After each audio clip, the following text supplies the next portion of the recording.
Chapter 4. The remainder of my school days were no more auspicious than the first. Indeed, they were an endless project that slowly evolved into a unit in which miles of construction paper and wax crayon were expended by the state of Alabama, in its well-meaning but fruitless efforts to teach me group dynamics. What Jem called the Dewey Decimal System was school-wide by the end of my first year, so I had no chance to compare it with other teaching techniques. I could only look around me. Atticus and my uncle, who went to school at home, knew everything. At least what one didn't, the other did. Furthermore, I couldn't help noticing that my father had served for years in the state legislature, elected each time without opposition, innocent of the adjustments my teachers thought essential to the development of good citizenship.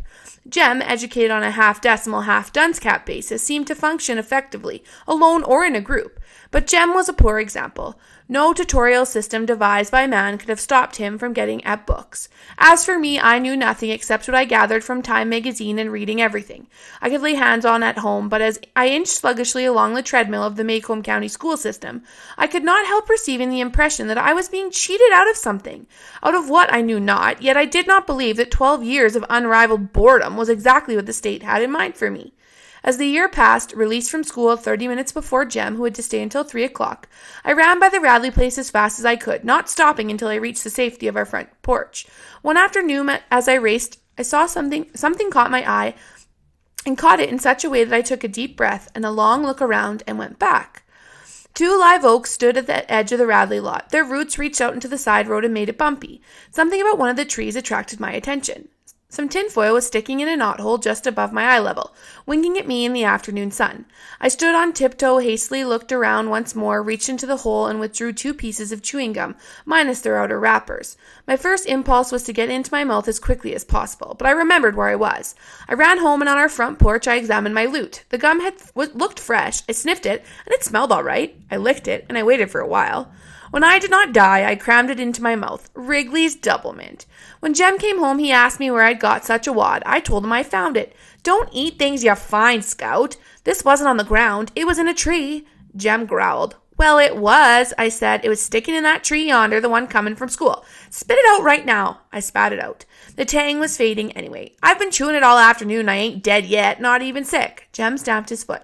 Don't you know you're not supposed to even touch the trees over there? You could get killed if you do. You touched the house once. That was different. You go gargle right now, you hear me? Ain't neither. It'll take the taste out of my mouth. You don't, and I'll tell Calpurnia on you.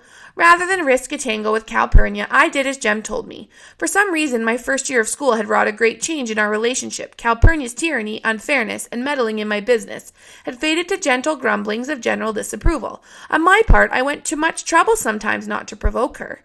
Summer was on the way. Jem and I waited in impatience. Summer was our best season. It was sleeping on the back screen porch in cots, or trying to sleep in the treehouse. Summer was everything good to eat. It was 1,000 colors in a parched landscape, but most of all, summer was dill.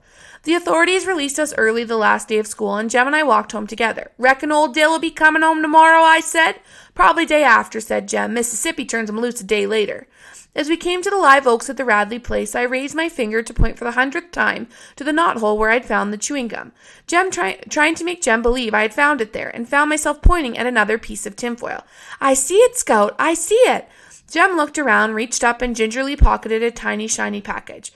We ran home, and on the front porch we looked at the small box patchwork with bits of tinfoil collected from chewing gum wrappers. It was the kind of box wedding rings came in.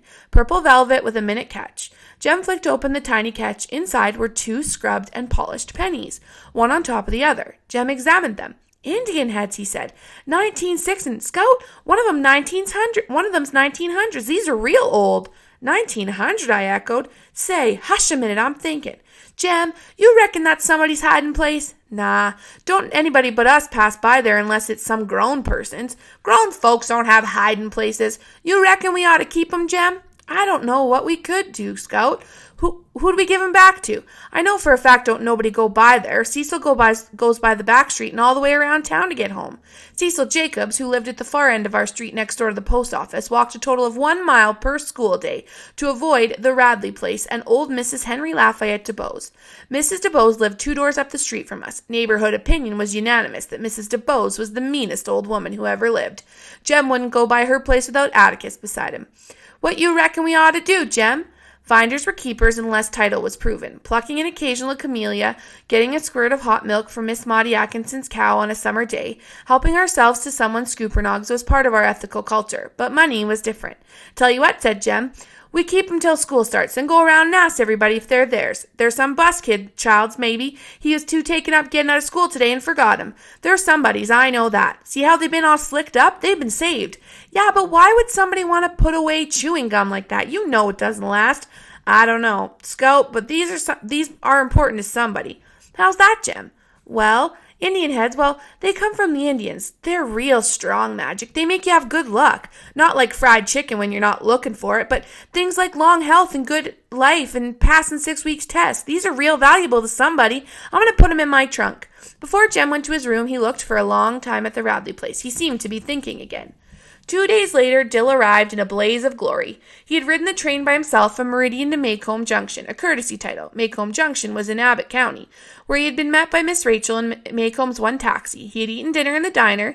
He had seen 2 twins hitched together get off the train in Bay St. Louis and stuck to his story regardless of threats. He had discarded the abominable blue shorts that were buttoned to his shirts and wore real short pants with a belt. He was somewhat heavier, no taller, and said he had seen his father. Dill's father was taller than ours. He had a black beard and it was pointed, and he was the president of the L&N Railroad.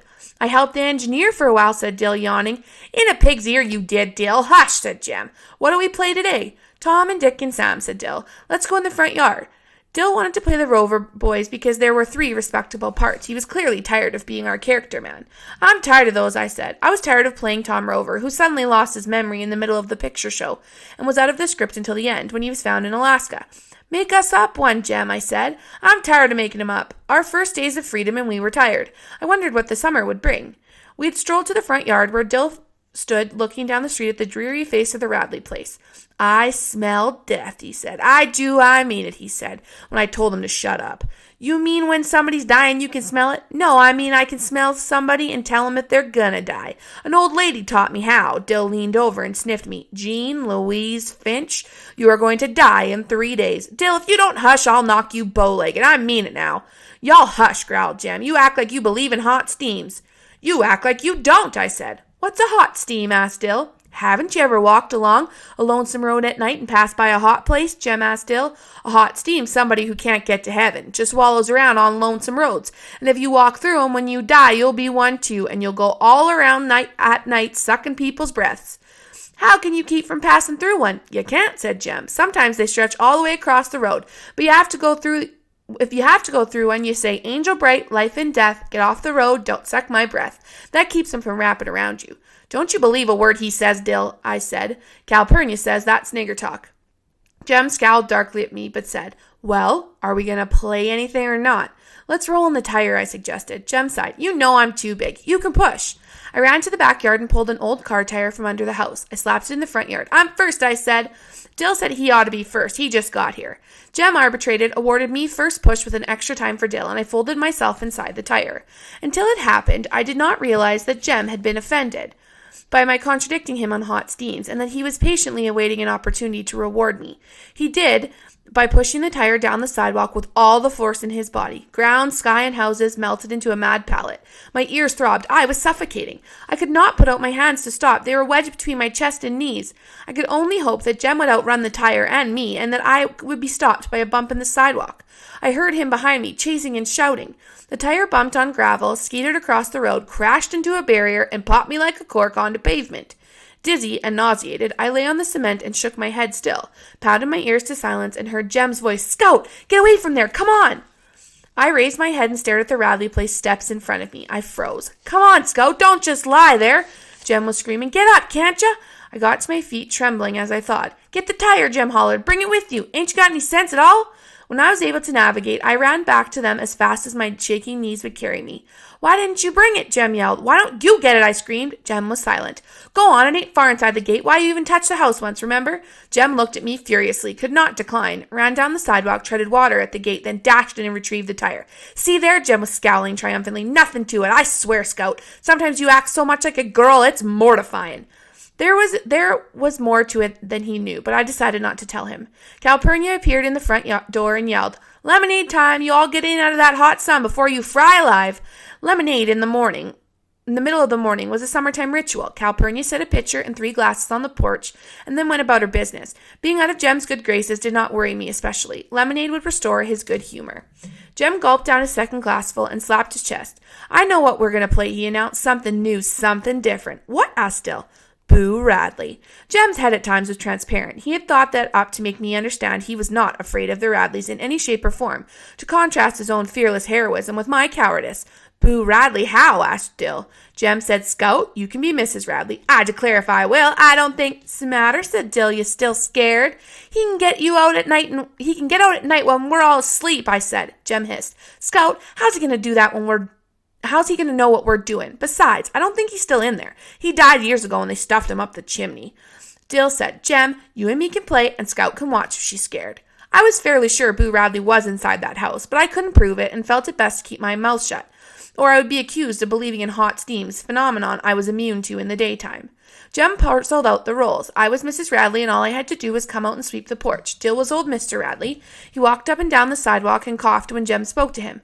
Jem, naturally, was Boo. He went under the front steps and shrieked and howled from time to time. As the summer progressed, so did our game. We polished and perfected it, added dialogue and plot until we had manufactured a small play upon which we rang changes every day. Dill was a villain's villain. He'd get into any character part assigned to him, and appeared tall if height was part of the devilry required. He was as good as his worst performance. His worst performance was Gothic. I reluctantly played assorted ladies who entered the script. I never thought it was as much fun as Tarzan, and I played that summer with more than vague anxiety, despite Jem's assurances that Boo Radley was dead, and nothing would get me, with him and Calpurnia there in the daytime, and Atticus home at night. Jem was a born hero. It was a melancholy little drama woven from bits and scraps of gossip and neighborhood legend. Mrs. Radley had been beautiful until she married Mr. Radley and lost all her money. She had lost most of her teeth, her hair, and her right forefinger. Dill's contribution. Boo bit it off one night when he couldn't find any cats and squirrels to eat, apparently. She sat in the living room and cried most of the time while Boo slowly whittled away all the furniture in the house. The 3 of us were the boys who got in trouble. I was the probate judge, and for a change, Dill led Jem away and crammed him beneath the steps, poking him with the broom brush. Jem would reappear as needed in the shapes of the sheriff, assorted townfolks, and Miss Stephanie Crawford, who had more to say about the Radleys than anybody in Maycomb. When it was time to play Boo's big scene, Jem would sneak into the house, steal the scissors from the sewing machine drawer when Calpurnia's back was turned, then sit in the swing and cut up newspapers. Dill would walk by, cough at Jem, and Jem would fake a plunge into Dill's thigh. From where I stood, it looked real. When Mr. Nathan Radley passed us on his daily trip to town, we would stand still and silent until he was out of sight, then wonder what we would do if he ever suspected. Our activities halted when any of our neighbors appeared, and once I saw Miss Maudie Atkinson staring across the street at us, her hedge clippers poised in midair. One day, we were so busily playing Chapter 25, Book 2 of One Man's Family, we did not see Atticus standing on the sidewalk looking at us, slapping a rolled magazine against his knee. The sun said 12 noon. "What are you all playing?" he asked. "Nothing," said Jem. Jem's evasion told me our game was a secret, so I kept it quiet. "What are you doing with those scissors, then? Why are you tearing up that newspaper? If it's today's, I'll tan you." "Nothing." "Nothing what?" said Atticus. "Nothing, sir." "Give me those scissors," Atticus said. "They're no things to play with. Does this by any chance have anything to do with the Radleys?" "No, sir," said Jem, reddening. "I hope it doesn't," he said shortly, and went inside the house. "Jem, shut up. He's gone in the living room. He can hear us from in there." Safely in the yard, Dill asked Jem if we could play any more. "I don't know. Atticus didn't say we couldn't."